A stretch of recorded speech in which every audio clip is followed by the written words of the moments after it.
मगर मालिक भी कमरा खाली करने को बोल दिया है, किराया भी ना, कैसे मेरा काम चलेगा। व्यवसाय बिलक बिलक करके भूखे मरने को बाध्य हैं। 60 साल 70 साल के महिला को इस तरीके से मार दिया गया कि वो पैर से नहीं चल पा रही है। तो क्या माननीय मुख्यमंत्री जी के गृह जनपद में गरीब होना आतंकवादी है? क्या गरीब होना आज सबसे ज्यादा पीड़ादायक है? माननीय मुख्यमंत्री जी को मैं कहना चाहता हूं आपके मीडिया के माध्यम से कि नगर निगम को पूरा बेच डालेंगे ये लोग। और गीडा में इससे पहले सीओ गीडा पवन अग्रवाल ने बेचा, आज नगर आयुक्त की पत्नी अनु मलिक बेच रही है। माधव चौधरी रंजित नहीं, भोसरी तो नहीं।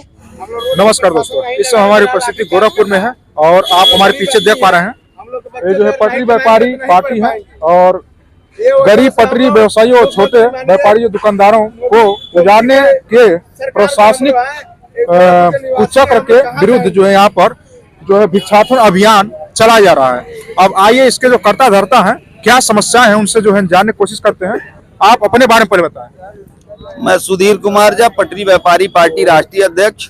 आज हम लोग बाध्य होकर के आज लगभग 20 दिन से ऊपर हो गया, जहां पूरा देश और प्रदेश जश्न में 9 वर्ष का डूबा हुआ है, वहां गरीब पटरी व्यवसाय बिलक बिलक करके भूखे मरने को बाध्य हैं। यहाँ का प्रशासन आज 20 दिन हो गया कि पटरी व्यवसायियों को उजाड़ दिया। वर्तमान स्थिति है कि एक भी पटरी व्यवसाय का दुकान वर्तमान में जहां उजाड़ा गया नहीं लग रहा।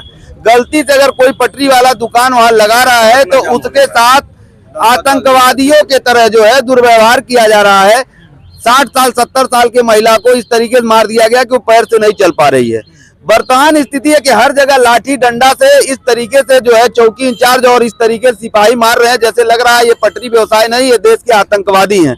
तो क्या माननीय मुख्यमंत्री जी के गृह जनपद में गरीब होना आतंकवादी है? क्या गरीब होना आज सबसे ज्यादा पीड़ादायक है? क्या यहाँ जाम की स्थिति सही हो जाए, लेकिन आज भी रेडिएशन पूरा सड़क पे है और जिसके कारण गाड़ियां सड़क पे खड़ी होती हैं, लेकिन पूरा जाम रहता है, वो तोड़ना और यातायात। लेकिन उनके खिलाफ प्रशासन एक बार चू उतरने को तैयार नहीं है। सिर्फ गरीब पटरी व्यवसायियों के ऊपर अतिक्रमण अभियान चला करके और यातायात के नाम पे बदनाम करके लाठियां मार रही है।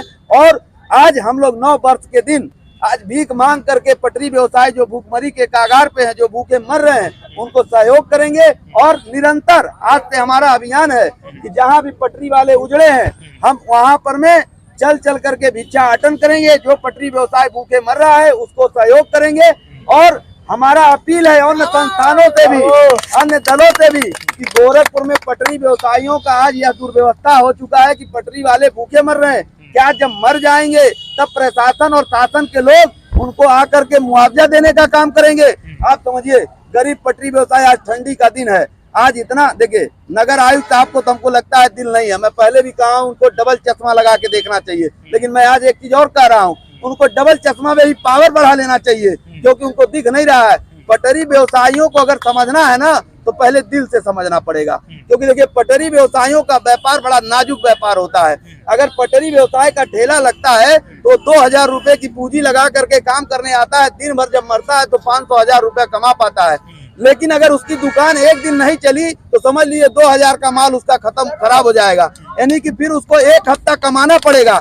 इतना दिल से सोचेंगे जब नगर आयुक्त, जब इतना दिल से सोचेंगे नगर आयुक्त, तब पटरी व्यवसायियों को बचा पाएंगे। लेकिन नगर आयुक्त को ये नहीं मतलब है। नगर आयुक्त साहब का तो अपना काम बन रहा है, उनकी पत्नी सीओ गीडा है, वो नगर निगम को बेच रहे हैं। अपने तो पेट भरा हुआ है तो दूसरे को पेट को कैसे समझेंगे? कहीं न कहीं से नगर निगम को और माननीय मुख्यमंत्री जी को मैं कहना चाहता हूं आपके मीडिया के माध्यम से कि नगर निगम को पूरा बेच डालेंगे ये लोग। और गीडा में इससे पहले सीओ गीडा पवन अग्रवाल ने बेचा, आज नगर आयुक्त की पत्नी अनु मलिक बेच रही है। तो कहीं ना कहीं से ये जो बेचने का प्रक्रिया है, जो लूटने का प्रक्रिया है, उसको आपको खुश करने के लिए आपके लोगों के साथ उत्पीड़न किया जा रहा है। ये अतिक्रमण अभियान नहीं, उत्पीड़न अभियान चलाया जा रहा है। और कहीं ना कहीं से आज नया साल पे हम लोग भिक्षा मांगने के लिए, अगर मुख्यमंत्री जी के गृह जनपद में हम लोग भीख मांग करके एक संदेश दे रहे हैं कि एक तरफ माननीय मुख्यमंत्री जी कहते हैं कि पूरे प्रदेश में व्यवस्था दुरुस्त और चुस्त है, आज गोरखपुर में हम लोग भीख मांग रहे हैं, तो कहीं ना कहीं से सवालिया निशान है। तो इसलिए माननीय मुख्यमंत्री जी से मेरा आग्रह है आपके मीडिया के माध्यम से कि हम लोगों के साथ एनएससी भवन में खुला बैठक करे, हमारी पीड़ा सुने। और रही बात यातायात व्यवस्था दुरुस्त करने की, तो जितना ये लोग अतिक्रमण हटा करके नहीं यातायात व्यवस्था दुरुस्त किए हैं, मैं 24 घंटे के अंदर इससे ज्यादा यातायात व्यवस्था दुरुस्त कर दूंगा, पटरी व्यवसायियों को लगवा के।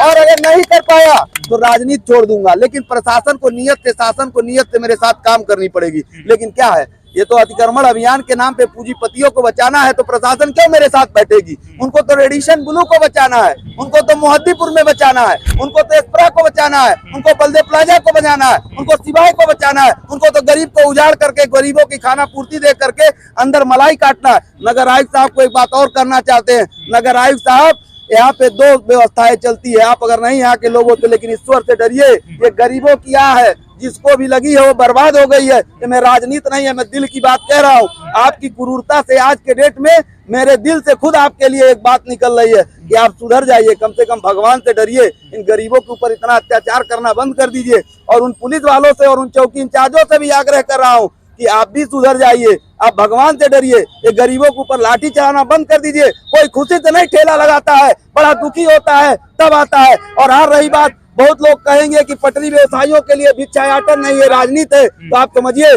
आप में दम होते कटोरा लेकर के एक बार खड़ा होकर के भीख मांग लीजिए। इसके लिए बड़ा आत्मा से आना पड़ेगा।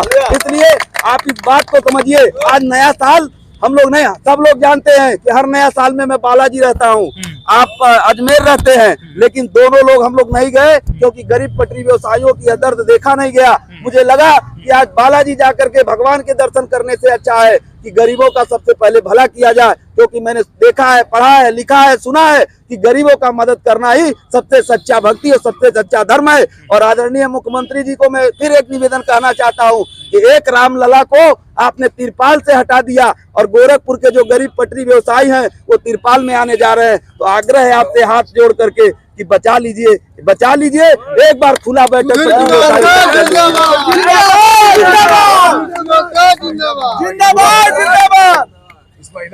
क्या दिक्कत हुई आपको? बाबू, हम ठेला लगौला कलेक्टरी गेट पर, तो ऐसे आओ तो कहते हैं माधर चौध रंजित नहीं, भोसरी तो नहीं, रंडिया भाग जली से तो हम भाग गए, डर के मारे बहुत हम किलो पारा छोड़ के बिक दिया ना। किलो पाछू लग बाबू लाठी चला के मतलब हम गिर गए, बाबू दोनों घुटना में दर्द लगा। आज 9 दिन हुआ तो 3000 का दवा करवले मारे, पैसा भी नहीं के दोबारा हम दवा कराई, ना उठ जाता ना बैठ जाता, खाना भी नहीं मिल रहा है हमको 3 दिन से खाने के। कौन बनाएगा, कौन देगा? 4 बच्चा मेरे भूखे मर रहा है, किराया पर रहती है 20 साल से किराया पर रहती है। 2 महीना का किराया रुका है, मगर मालिक भी कमरा खाली करने को बोल दिया है, किराया भी ना। कैसे मेरा काम चलेगा? नहीं तो आप लोग मर्जी बोलिए तो हम फांसी तुरंत लगा देंगे, ना जिंदा रहेंगे ना मेरा बच्चा रोएगा, ना आंखों से देखेंगे। अब सीना दर्द में बहुत दर्द हो रहा है। चलिए, तो अब इस भावनाओं को नगर आयुक्त साहब को समझना पड़ेगा, इस भावनाओं को, इस व्यवस्था को, इस दर्द को माननीय मुख्यमंत्री जी को समझना पड़ेगा, क्योंकि माननीय मुख्यमंत्री जी ये अधिकारी आज हैं, कल नहीं रहेंगे। लेकिन आपको और हमको, यह परिवार है आपका, इन्हीं के बीच में रहना है। और इन्हीं के लोगों, यही लोगों ने, जब आप विधानसभा चुनाव लड़ रहे थे तो बहुत बेहद अभियान चल रहा था, सारे पटरी व्यवसाय दुखी थे, लेकिन आधा पेट आधा रोटी खा करके भी आपको इतना स्नेह आदर देते हैं कि फिर भी वोट देके और ऐतिहासिक वोट से आपको चुनाव जिता करके और आज मुख्यमंत्री के पद पे बैठाए। अगर आज ऐसी लाचार महिला, पुलिस वाले लाठी से मार रहे हैं इन गरीबों को, अगर आतंकवादी के तरह दुर्व्यवहार कर रहे हैं, तो बहुत निंदनीय है। मेरे पास शब्द नहीं है कि मैं इनके लिए क्या कहूं। और जो ये गाली दी जिस तरीके से दे रहे हैं, हमको लगता है कि शर्म आ जाएगी हमको, तो मैं तो अपने मुंह से नहीं बोल सकता। आदरणीय मुख्यमंत्री जी, मुझसे आग्रह है और एसएसपी साहब से आग्रह है कि आप इसको प्रमुखता से लीजिए और इन लोगों के ऊपर एक कठोर कानूनी कार्रवाई करिए, जिससे पटरी व्यवसायियों के ऊपर कोई अत्याचार न करे। योगी जी से क्या मांग करना चाह रही हैं? क्या जो विचार करे, जो हम कर रहे के व्यवस्था बना दे, गौरी दुकान लगावे दे रोड पर। किससे मांग? चलिए ठीक है, हम कर रहे के व्यवस्था बना, बताओ रहे के व्यवस्था कर दे। देखा यहाँ पटरी व्यवसायी तो अभी जो है यहाँ पर पटरी जो व्यवसाय है, यह जो है किस तरह से इनके साथ जो है दुर्व्यवहार किया जा रहा है, तमाम चीजें जो है देख पा रहे हैं। और जगह जगह पे ये किस तरह से जो एक माता श्री है, किस तरह से वो भी जो है रो रही है, बिलक रही है, ये तमाम चीजें जो है आप लोगों ने देखा था। और अभी हम गोरखपुर में हैं, और गोरखपुर में जो छोटे व्यापारी हैं, जो पटरियों पर अपनी व्यापार लगाते हैं, उनके लिए जो है प्रावधान था। आज जो है प्रशासन के द्वारा जो कहीं न कहीं इनको प्रशासन को ऐसा लगता है कि मतलब यह लोग जो है कहीं अवरुद्ध करते हैं यातायात नियमों को, जिसको लेकर के वो जो है लगातार इनके ऊपर जो है दबाव बनाते हैं। और दबाव बनाने के साथ साथ जो है ऐसा हमको लगता है कि यदि इनको हटा दिया जाए तो कहीं न कहीं जो है यातायात नियमों का जो पालन हो सकता है। इस तमाम पहल को लेकर के जो है उत्तर प्रदेश की जो पुलिस प्रशासन है ये तमाम जो है कदम उठा रही है, जिससे यहाँ के जो व्यापारी हैं छोटे छोटे काफी वो भी जो है नाराज हैं। अब चलिए तस्वीरें पूरी तरह से साफ थी, किस तरह से एक माँ जो है बिलख रही है, आप लोगों ने सब कुछ देखा है। और कमेंट बॉक्स के माध्यम से अपनी राय जरूर से दीजिएगा और वीडियो को अधिक से अधिक शेयर करिएगा, ताकि ये जो छोटे जो व्यापारी लोग हैं इनको जो है न्याय मिल सके। जय हिंद, जय भारत।